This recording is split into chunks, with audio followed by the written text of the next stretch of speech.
His phone screen lit up for the 100th time that night. Minjun Park didn't even glance at it.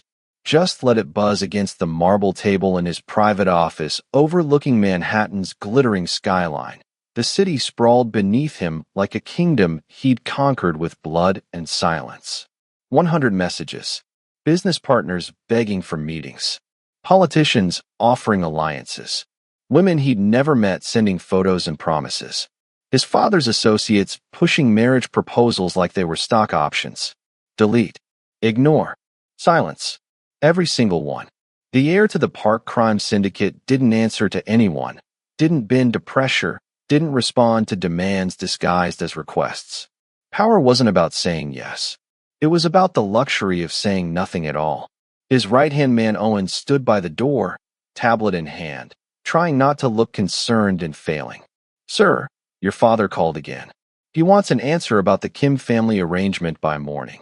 Minjun's jaw tightened, the only sign of emotion on his perfectly controlled face. The Kim arrangement. Code for selling himself to some crime princess who'd been groomed since birth to marry power and produce heirs.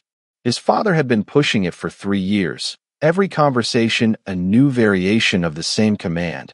Stop being selfish. Think of the family. This is your duty. Duty. The word tasted like ash.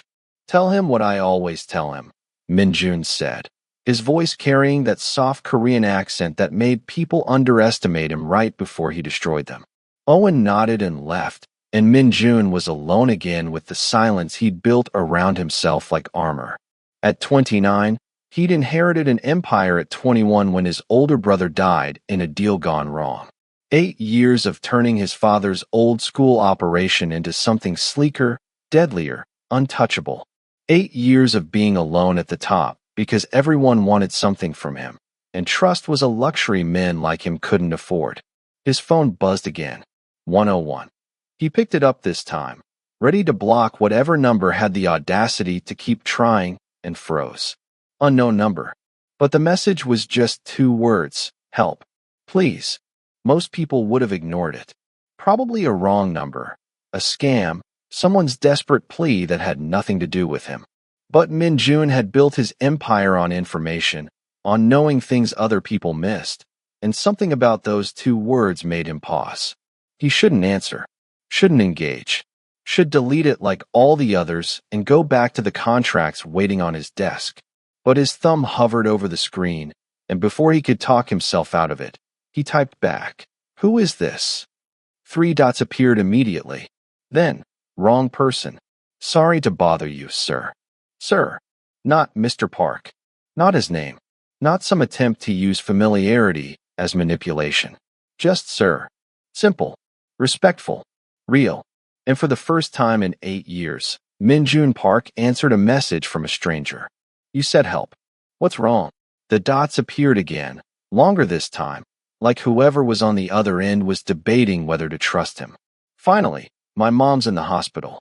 I'm trying to get there, but I'm stuck at work and I thought I was texting my friend Maya, but I guess I got a number wrong. I'm sorry. You don't need to hear this." Something shifted in his chest. Something he thought had died the night his brother bled out in his arms. "Which hospital?" Minjun typed. "Why?"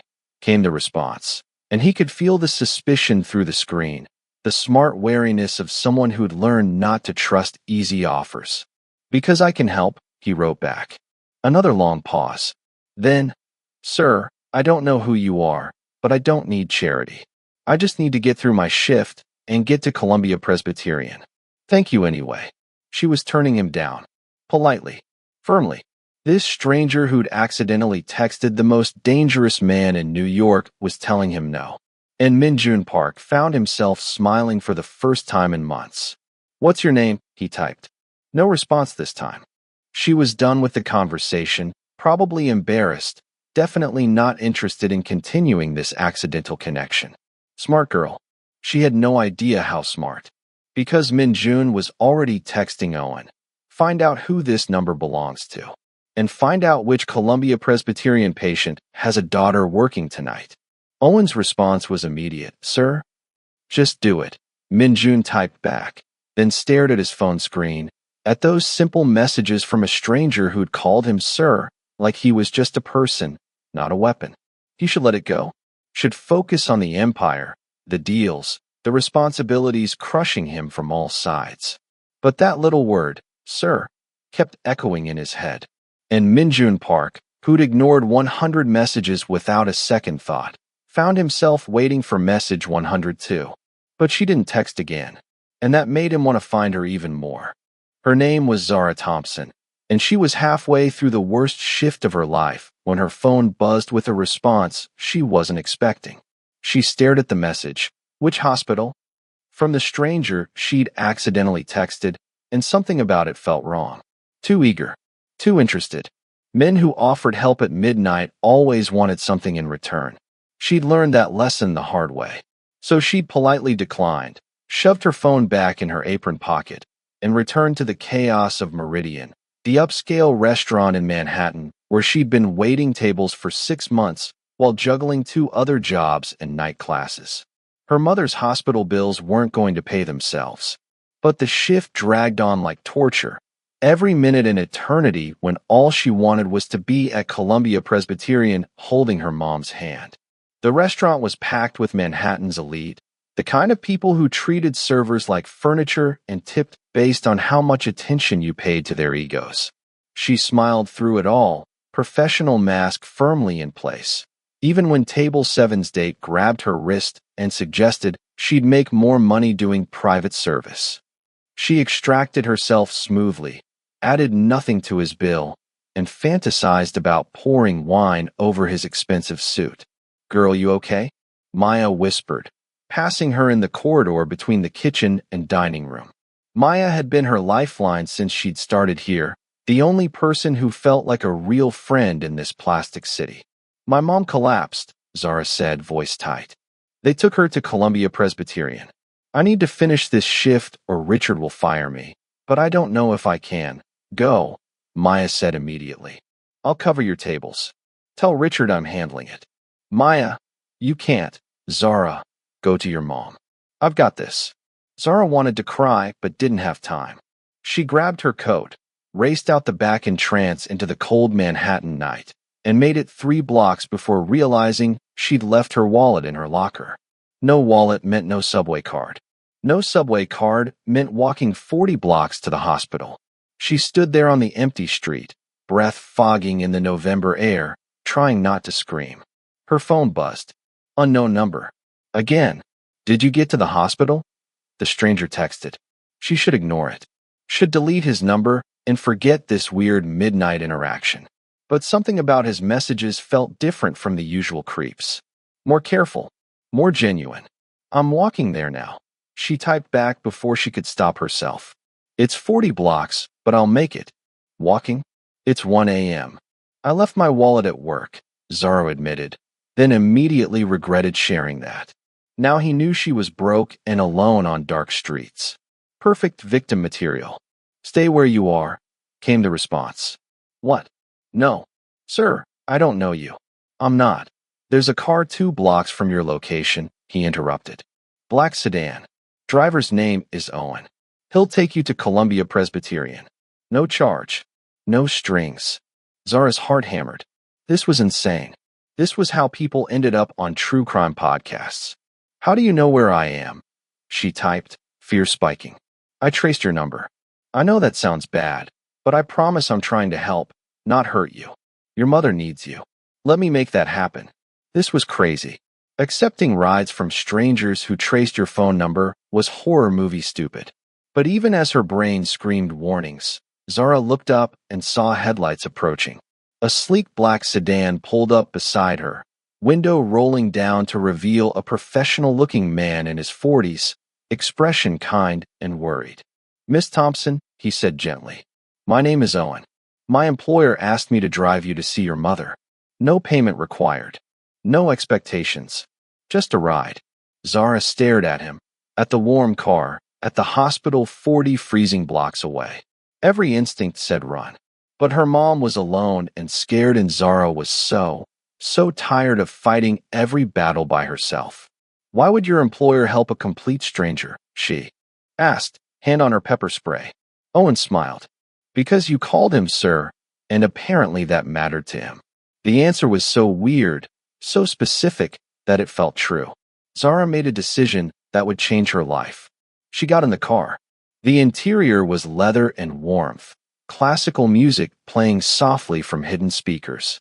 Owen drove smoothly, professionally, asking nothing, offering everything. They made it to Columbia Presbyterian in 12 minutes.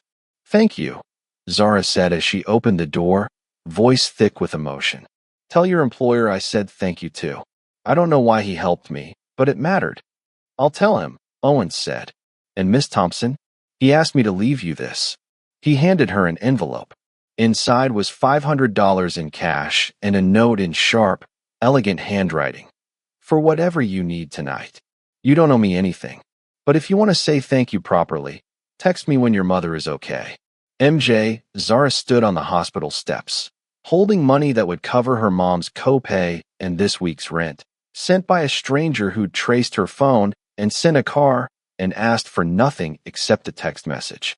She should be terrified, should throw the money away and block his number and never think about this again.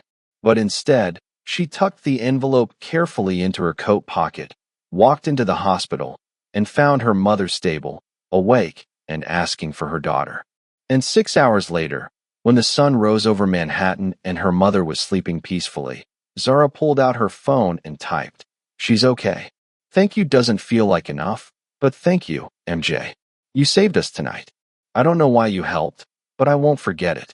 Zara." She hit send before she could overthink it. The response came in seconds. "I'm glad she's okay. And I help because someone once told me that power means nothing if you don't use it for the people who need it most. Coffee sometime. Just coffee. Nothing more. Unless you want there to be more." Zara stared at the message, at this stranger who'd turned her worst night into something almost magical, and made a decision that terrified and thrilled her in equal measure. "Just coffee," she typed back. "And I picked the place." "Deal," came the response. And Zara Thompson had no idea she'd just agreed to coffee with the man who ruled Manhattan's underworld. But she was about to find out. The coffee shop Zara chose was deliberately unglamorous. A tiny Brooklyn spot called Rose's where the coffee was strong, the pastries were day-old, and nobody in expensive suits ever ventured this far from Manhattan's polished core. She'd picked it on purpose, testing him, seeing if this MJ would show up in her world or demand she come to his. She was betting on the latter. She was wrong. He walked in at exactly 10 a.m., and the entire shop seemed to inhale. Minjun Park in worn jeans and a black leather jacket, looking nothing like a crime lord and everything like a dangerously beautiful man who'd walked straight out of some forbidden fantasy. He spotted her immediately, and his smile was soft, real, nothing practiced about it. "Zara," he said, sliding into the booth across from her, and the way he said her name with that accent made her stomach flip. "MJ," she responded, keeping her voice steady. "Though I'm guessing that's not your full name." "Minjun," he admitted, "but my friends call me MJ. You can call me whatever feels right." "Sir," Zara suggested, and watched his eyes darken with something that definitely wasn't friendly. "Careful," Minjun said softly. "That word does things to me." Heat flooded her face. She hadn't meant it that way. Or had she? "How's your mother?" he asked, letting her off the hook, and Zara grabbed the subject change gratefully. "Better. The doctors say it was exhaustion and stress, but she needs to rest, which is hard when she's working 2 jobs to keep our apartment."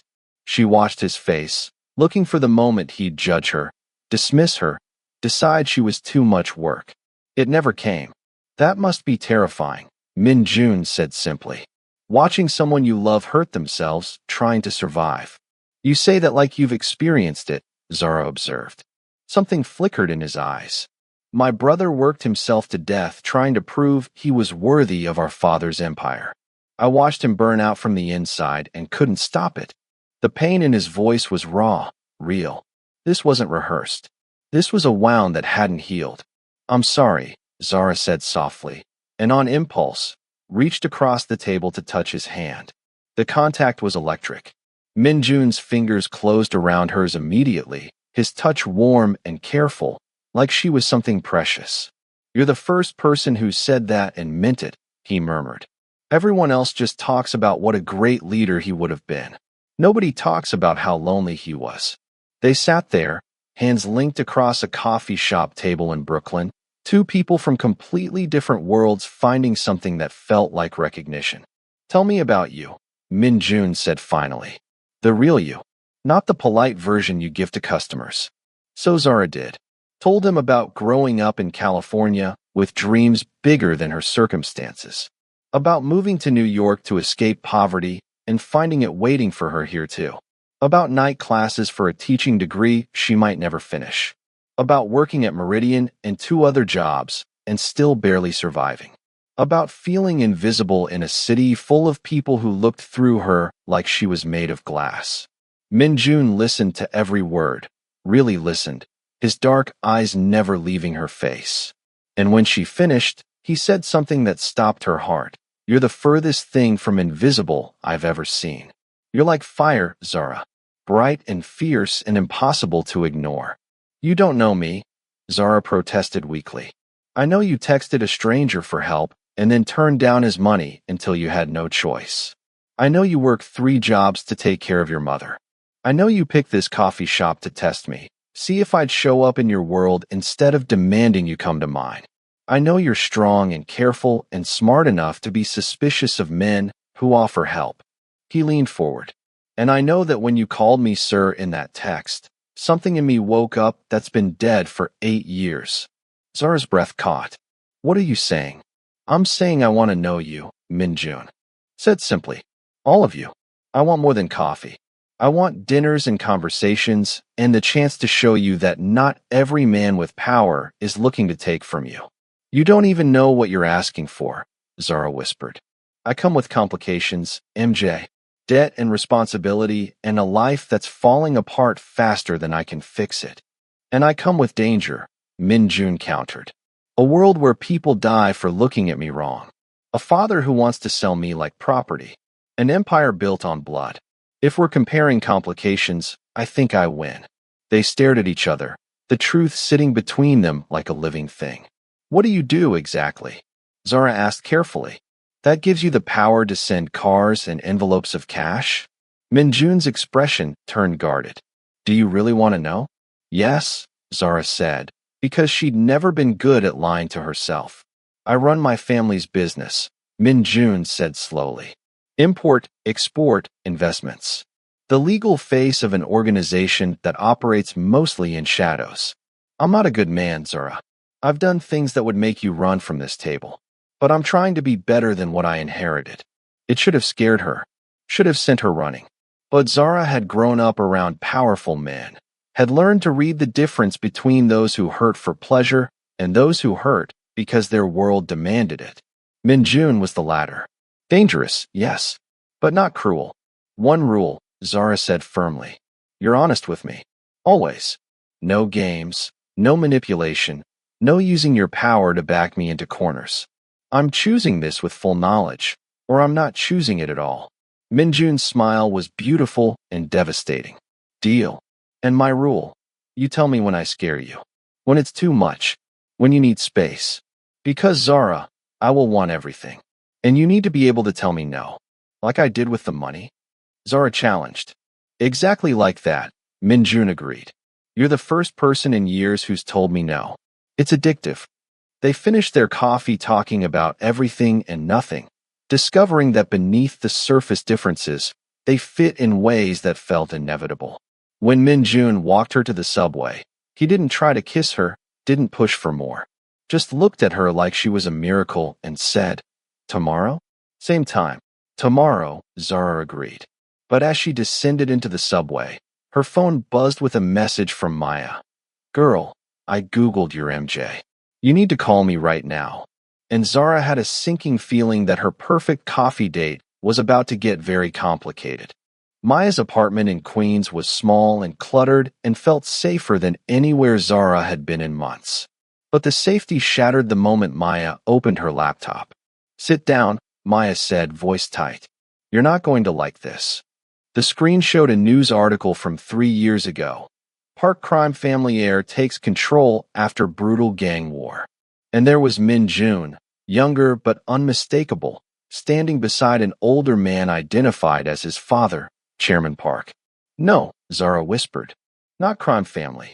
He said business, imports, girl, Maya interrupted gently. He is the business. Min Jun Park runs half the organized crime in New York. His family controls everything from the docks to half the politicians in City Hall. He's not dangerous, he's danger.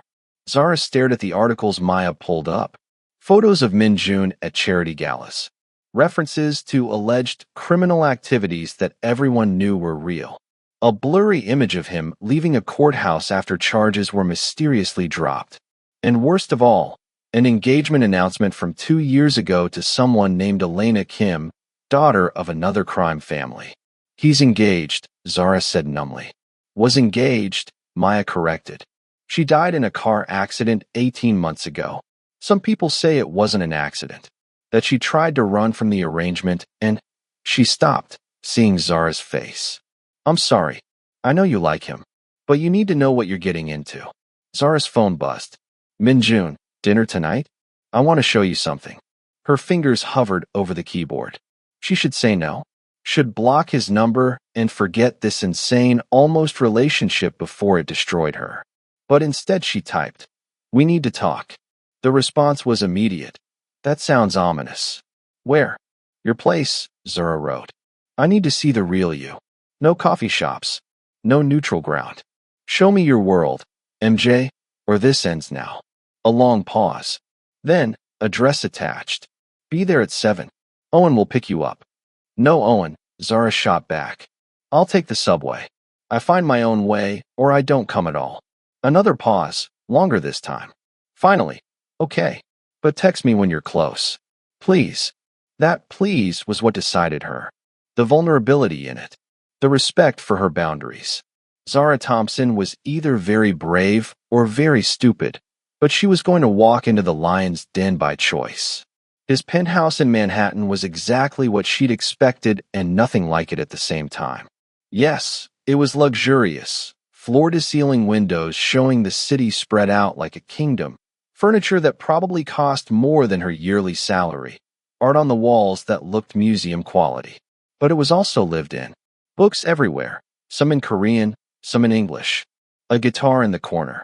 Photos on side tables showing a younger Min Jun with a boy who must have been his brother, both of them smiling without the shadows that haunted Min Jun's eyes now. You came, Min Jun said when Owen let her in. He was barefoot, wearing dress pants and a white shirt with the sleeves rolled up, hair slightly mussed like he'd been running his hands through it. Human. Vulnerable. Real. I almost didn't, Zara admitted. Maya showed me who you really are. Min Jun's expression shuddered. And I'm here, Zara said, because I want the truth from you. Not articles. Not rumors. You. Tell me everything, or I walk out that door and never look back. For a long moment, Min Jun just stared at her. Then he nodded. Okay, but sit down. This is going to take a while. So Zara sat on his expensive couch, and Min Jun poured them both wine with shaking hands, and told her everything. About inheriting an empire he never wanted when his brother died.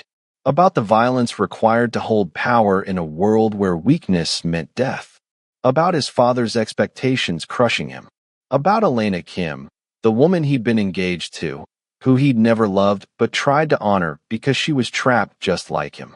And about the night she'd tried to escape, and how Min Jun had helped her fake her death and disappear to Europe with money and a new identity, breaking the alliance between their families and earning his father's fury. Everyone thinks I killed her, Min Jun said quietly. My father lets them think it because it makes me look ruthless. But the truth is I freed her. And I've been alone ever since because I can't risk anyone else getting caught in this world. Why tell me this? Zara asked, voice shaking. Because you deserve the truth, Min Jun said. And because if you're going to run, I'd rather it be now, when I'll only lose a few days with you instead of, he stopped. Instead of what? Instead of my whole heart, Min Jun finished quietly. Zara's breath caught. We've known each other 3 days. I know, Minjun said, which is insane. But Zara, I've been surrounded by people my entire life and been completely alone. You're the first person who's looked at me and seen someone worth knowing. Not using, not fearing, just knowing. He moved closer, kneeling in front of where she sat, so they were eye level. I'm not a good man. I've hurt people. I'll probably hurt people again because that's what survival in my world requires. But I swear to you, I will never hurt you. And if you give me a chance, I will spend every day proving that some things are worth more than power. Zara looked into his eyes and saw everything she'd been afraid to hope for. Honesty, vulnerability, the kind of fierce devotion she'd only read about in books. Your father, she said slowly. Will he come after me? Try to remove the complication. Probably, Minjun admitted. He's already making threats. But Zara, I didn't save Elena just to let my father control who I love. If he comes for you, he'll have to go through me. You said love, Zara whispered. Too soon, Minjun asked, something almost playful in his dark eyes. Terrifying, Zara admitted. But no, not too soon, because I think I'm falling too. Then she was kissing him, or he was kissing her. Later she wouldn't be able to say who moved first. But suddenly his hands were in her hair, and hers were clutching his shoulders, and the kiss was deep and desperate and perfect. When they broke apart, Minjun pressed his forehead to hers. Stay tonight, he whispered. Just stay? I'll sleep on the couch. I just want to know you're here.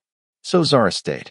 They talked until dawn, curled together on his couch, learning each other's scars and dreams and fears. And when she finally fell asleep in his arms, she felt safer than she had in years. But across the city, Chairman Park was making phone calls, calling in favors, arranging meetings. Because his son had defied him once with Elena Kim, he wouldn't allow it to happen twice. The war was coming, and neither Minjun nor Zara had any idea how bad it was about to get. Zara woke to sunlight streaming through floor-to-ceiling windows and Minjun sitting across the room, watching her with an expression that made her heart stutter. How long have you been staring at me? She asked, voice rough with sleep. About an hour, Minjun admitted, no embarrassment in his tone. You're beautiful when you sleep. Peaceful. Like the world hasn't tried to break you yet. It has tried, Zara said softly. I just keep fighting back. I know, Minjun said. That's what makes you extraordinary. He stood, moved toward her, and Zara saw the tension in his shoulders, the worry he was trying to hide. What's wrong? She asked immediately. Minjun hesitated, then handed her his phone. On the screen was a message from someone labeled Father. Bring the girl to dinner tonight. The Four Seasons. 7 p.m. This isn't a request. Zara's stomach dropped. He knows about me. He's known since the night I sent Owen to get you, Minjun said grimly. My father doesn't miss anything. He's been waiting, planning, figuring out how to remove you from my life without making me hate him more than I already do. And dinner is his move, Zara said slowly. He'll offer me money to leave. Or threaten me. Or both. Probably both, Minjun agreed. Which is why you're not going. Yes, I am, Zara said firmly, sitting up. If I don't face him, he'll always have power over us. I need to look him in the eye and let him see I'm not scared. But you should be scared, Minjun said urgently. Zara, my father is dangerous. He's not like me. He doesn't have lines he won't cross. Neither do I, Zara said. Not when it comes to protecting what's mine. The possessiveness in her voice made Minjun's eyes darken. Say that again. You're mine, Zara repeated, standing to face him. And I don't let people take what's mine without a fight. Then Minjun was kissing her, fierce and claiming, and Zara kissed him back just as hard, pouring everything she felt into it. The fear, the determination, the love that was growing too fast to be logical, but felt too right to question. When they broke apart, both breathing hard, Minjun cupped her face. If we go to this dinner, there's no going back. My father will see you as a threat. You'll be pulled into my world completely. I'm already in your world, Zara said. The moment I got in Owen's car, I chose this. Now let me finish choosing it. So they went to dinner.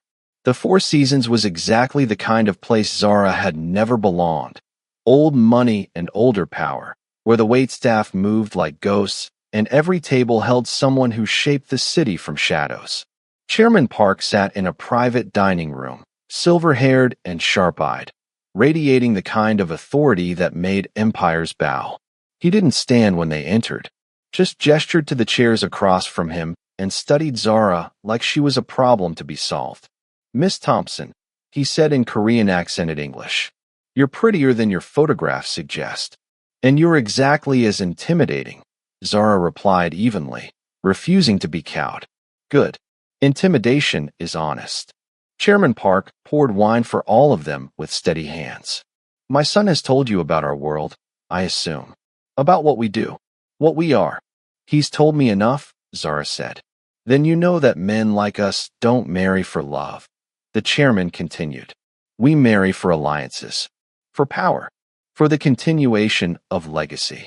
My son was promised to the Kim family, an arrangement that would have secured our family's dominance for generations. Elena Kim is alive," Zara said quietly, "and she's happier now than she ever was in your arrangement." The chairman's eyes flashed. "My son told you about that." "He tells me everything," Zara said. "That's what people who love each other do." "Love." The chairman said the word like it was a disease. "Love makes you weak, makes you vulnerable. My son cannot afford either." "Your son is the strongest man I've ever met," Zara shot back. "And his strength comes from knowing who he is, not from pretending to be what you want him to."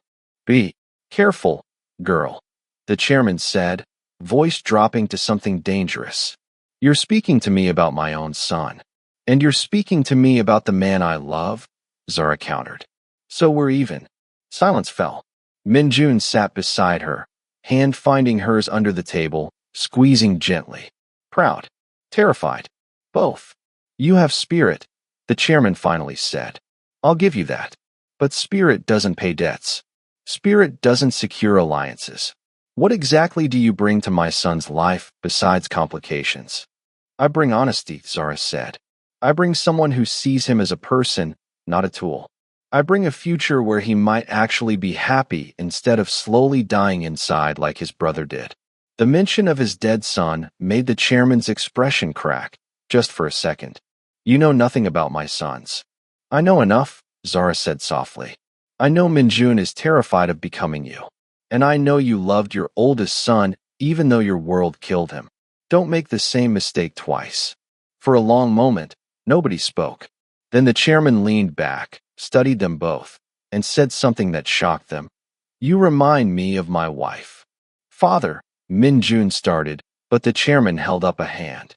"My wife was strong like you," he said to Zara. "She came from nothing, fought for everything. And she told me once that if I let this world turn our sons into weapons, she'd never forgive me." His voice cracked. "She died before I could prove her wrong. Or right." Zara saw it then, the grief beneath the power. The father who'd lost his wife and oldest son to the world he'd built. "It's not too late," she said gently, "to let Minjun choose his own path. His path is set," the chairman said, but there was less certainty in his voice now. "Then change it," Zara challenged. "You're powerful enough to rewrite the rules. Powerful enough to let your son be happy. The question is, are you brave enough?" Another silence. Then the chairman stood. "This dinner is over," he said. "But Miss Thompson, you've given me something to consider." He looked at his son. "I'm not promising anything, but I won't move against her. Yet." It was the closest thing to approval they'd get. As they left the restaurant, Minjun pulled Zara into his arms right there on the Manhattan sidewalk. "You're incredible," he breathed. "Absolutely incredible." "I'm terrified," Zara admitted. "But I meant what I said. You're mine. And I protect what's mine." "Then I'm the luckiest man alive," Minjun said, and kissed her like she'd just saved his life. Because in a way, she had. But the real test was still coming. 3 months later, Zara stood in Minjun's penthouse wearing one of his shirts and watching the sunrise paint Manhattan gold, thinking about how much had changed since that accidental text message. Her mother was healthy, medical bills paid through mysterious administrative corrections, that Min Jun swore he had nothing to do with. She'd quit 2 of her 3 jobs because Min Jun had quietly bought the building her mom lived in and forgiven all the back rent. She was still working at Meridian, refused to be completely dependent, but now she was also finishing her teaching degree, funded by a scholarship that definitely wasn't coincidental. And she was in love. Stupidly, completely, irrevocably in love with a man who ruled an empire and looked at her like she was his entire world. "You're thinking too loud." Min Jun's voice came from the bedroom doorway. He was shirtless, hair mussed from sleep, looking at her with that soft expression he reserved only for her. "I'm thinking about how this is insane," Zara admitted. 3 months ago, I accidentally texted a stranger. Now I'm living with a crime boss and having dinner with his terrifying father once a week. "He likes you," Min Jun said, moving behind her to wrap his arms around her waist. "Yesterday he asked when I was going to make it official before some other smart man steals her." "Your father has a strange way of showing approval," Zara laughed. "He offered to have my competition law professor removed when I mentioned my grade was unfair. I talked him out of it," Min Jun assured her. Mostly, they stood there wrapped in each other, watching the city wake up, and Zara felt the question hanging between them, the one they'd been dancing around for weeks. "I need to tell you something," Min Jun said finally, voice nervous in a way she'd never heard. "Okay," Zara said carefully. He turned her to face him, and his expression was vulnerable and determined at once. "I know it's fast. I know we're still learning each other. But Zara, I don't want to wait anymore. I don't want to pretend this is temporary or cautious or anything other than what it is." He reached into his pocket, and Zara's breath stopped. "I want forever," Min Jun said, opening a small velvet box to reveal a ring that was beautiful in its simplicity, a single diamond, elegant and perfect. "I want you beside me, not as my girlfriend or my partner, but as my wife. I want to build a life that's ours, not my father's or the empire's or anyone else's. I want to wake up every morning knowing you're mine and I'm yours." Tears streamed down Zara's face. "MJ, you said yes to coffee," Min Jun continued, dropping to one knee right there in his living room with Manhattan spread out behind him. "You said yes to seeing my world. You said yes to meeting my father. Zara Thompson, will you say yes to forever?" For a moment, Zara couldn't speak. This was crazy. They'd known each other 3 months. He was dangerous and powerful and everything she should run from. But he was also kind and vulnerable and looked at her like she hung the stars. "Yes," she whispered. "Yes, yes, 1,000 times yes." Min Jun stood so fast he almost dropped the ring, sliding it onto her finger with shaking hands before kissing her so deeply she forgot how to breathe. When they finally broke apart, he was laughing and crying at the same time. "I was so scared you'd say no," he admitted. "I had a whole speech prepared about how I'd wait, how I'd prove myself." "I love you exactly as you are," Zara interrupted. "Right now? No proving necessary." They called his father together, Min Jun's hand never leaving hers. She said yes. Min Jun told him, voice full of joy. There was a long pause. Then, "Good. I've already started planning the wedding. The Kim family will be invited. We'll show them what my son chose instead of their arrangement, and they'll see she's worth 10 of their daughter. 3 months, Cathedral of St. John. I'll handle everything." "Father," Min Jun started. "Don't argue with me on this," the chairman interrupted. "Let me give you this. Let me throw you a wedding that shows the entire underworld that my son chose love, and I support him." Another crack in the armor. Another piece of the father emerging from beneath the empire. "Thank you," Min Jun said, voice rough with emotion. After they hung up, Zara looked at the ring on her finger, at the man beside her, at the life stretching out before them. "Are you sure about this?" she asked.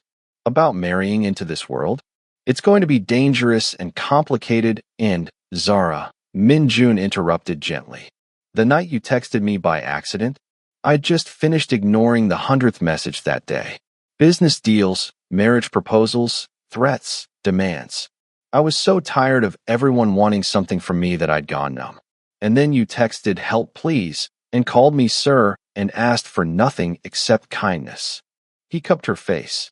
You woke me up, reminded me what it felt like to be human, to want something for myself instead of for the empire.